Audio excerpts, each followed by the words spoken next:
Alright guys, welcome back to the video, and today is the 4th of July! And I'm gonna take a guess, a lot of you guys might not be watching this, which is fine. I mean, it is the 4th of July today. We're gonna be watching fireworks. Oh, but anyways, I just decided I'd record this and celebrate it. Well, I'm not celebrating in Gtag, that wouldn't be very cool. But yeah, so it's gonna be messing around. And I'm going to be talking about some stuff. Random stuff that has nothing to do with the 4th of July. So why don't we talk about something that I really like real quick? Why don't we talk about Star Wars? Now, if you guys are Star Wars fans, I'm going to take a good guess that you guys don't like the sequel trilogy, aka Disney Star Wars, which is completely relatable. Those movies kind of sucked. A lot of the characters had potential, except Rey. But a lot of those characters had potential. And yet, Disney did what they did and made everybody overpowered, like Rey. It takes years to master the Force. She immediately mastered it, which really bothers me. Because it's like, dude, how? How? That is just weird. And then somehow Palpatine returned.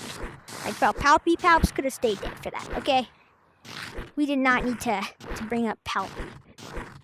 Anyways, I'm not going to be talking about that because I talk about too much Star Wars. I'm going to be talking about one of my favorite games of all time, Halo, since the new Halo game is going to come out. And it's a remake of Halo Combat Evolved. So, I'm not going to be talking about that though. I'm going to be talking about how I feel about different Halo games. And why don't we start out with the original Halo Combat Evolved? That started one of my favorite Halo games, gaming franchise of all time. So that S tier. Halo Combat Evolved goes in S tier if I'm going to be real. Halo 2, S tier, and Halo 3, S tier. All three of those are just peak. They're all great. But then we get to 4 and 5. I mean, I guess 4 was alright. The story was pretty decent. I guess the artwork was pretty cool. Same for the graphics. But let's get to Halo 5. Now, the Halo 5 graphics were actually really good. Same for Forge mode. You could just tweak with the settings. Like, it takes a while to get used to, but after you've mastered that, it's really fun playing Forge, especially with your friends. However, the campaign, in other words, the story, Halo 5 story, it didn't feel right, and the gameplay with especially with the abilities and like the movement, it did not really feel like a Halo game. So it felt kind of like a bootleg Titanfall, which Titanfall is great, it's peak. But yeah, Halo 5 story wasn't that great, and a lot of people were mad because Cortana came back somehow. But that wasn't really Cortana because Cortana died in Halo 4. So, yeah. But I guess the characters are okay. We didn't really get to play as Master Chief and the Arbiter, which is one of my favorite characters in Halo. When we first see him, nothing. When we see him fighting, you only see him kill a couple of enemies. And he didn't even take them out like an actual Arbiter. In other words, Sangheili. And then when he meets his old pal Master Chief, nothing. So Halo 5, maybe B or D tier, and probably C tier. It's not that great. Kind of sucked. Halo Infinite, in other words, Halo 6. You know what? I think the story was pretty good. Graphics great. The variety of multiplayer games really felt like the Master Chief Collection with all the player-made games, which was great. So I'm gonna put Halo Infinite probably an A tier, because it's not that great, but it's also not that bad. So Halo Infinite is A tier, and you know what?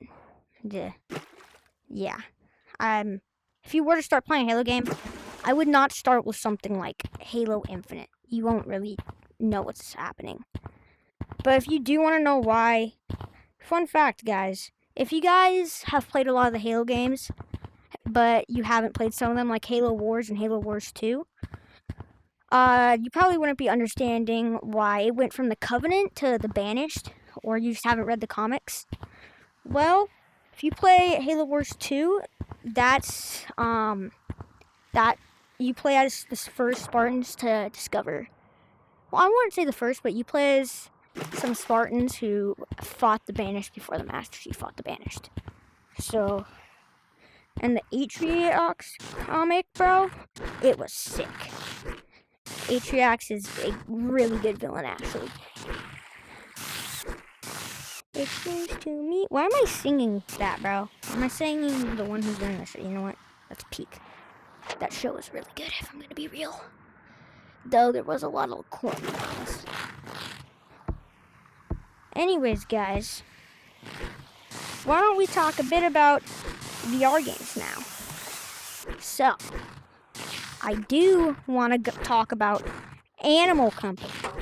Now, if you're newer to VR and you see Animal Company, you might be tempted to get it because it's free. Same for Gorilla Tag. Now, I do know a lot of people, especially a lot of my friends, who played Animal Company before Gorilla Tag and think it's really fun. Now, if you're an OG Animal Company player like me, you'd know how trash it is now. Yeah, it feels fun and it feels like there's a lot of stuff now. Yeah, that is true. But the original Animal Company felt like there was effort put into the game. Now it just feels kind of sloppy, and with all this brain rot stuff, it's just not that great anymore. So, if I were to rate Animal Company, definitely like B tier. Gorilla Tag, I don't know. With the path they've been going down, it's not as fun with the feeling like a hierarchy with VIM and like and people who get it have royalty. That's why I didn't want to use it anymore. I stopped using it because and plus most of the stuff you get aren't that great as a lot of people just praise it. But yeah, so Gorilla Tag probably. Hang on. I forgot what comes before A. I'm pretty sure that's a B tier. Or D tier. I'm not sure yet. So actually, Animal Company is probably a tier C tier, by the way, guys. But Gorilla Tag is the ranking lower than... It's either A tier or lower. I'm not sure. Now, Blade and Sorcery. That is great. The physics aren't that great. Fighting physics, amazing. But physics in general, not good. So, but I'm going to put the game in, like, A tier because I've made a lot of good videos in there. It's a great game, by the way. Now, Bone Map. For $40, you can get a great gun physics game. Though,